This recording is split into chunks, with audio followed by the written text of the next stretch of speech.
In a society that pushes diet culture and certain body image, it is no wonder more and more people find themselves looking in the mirror to figure out what they should fix next. For dancers, looking in the mirror every day isn't a choice. Since 2000, the prevalence of eating disorders has risen 4.4%. At first, this percentage does not seem that serious, but in context, it is very revealing. Psychologists have found that trouble managing stress is connected to the development of an eating disorder. Taking that into consideration, it is no surprise that eating disorders have become more prevalent since COVID-19 began.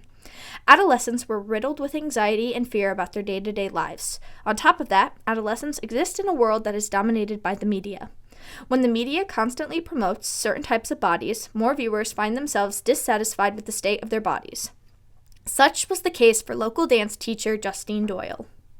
Generally speaking, I had very poor body image growing up. In high school, it was worse because you're looking in a mirror and you're comparing to all your friends and people that you love and know very well, but you're constantly comparing your size because you're watching yourself so much.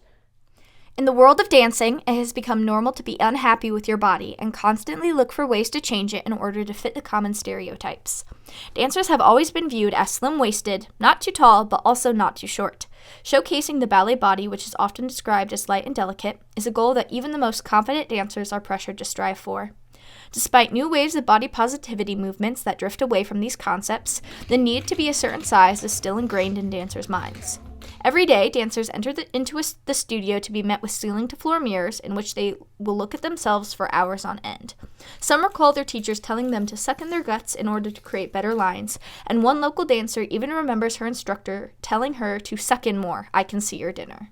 First time, it didn't affect me, but it kind of long-term affected me, if that makes sense. Sometimes I'll look in the mirror and I'll look at my gut and I'll just and I'll kind of freak out about it a little. From these daily occurrences, they set a goal for the perfect body. In reality, the expectations dancers hold for themselves are nearly impossible to attain.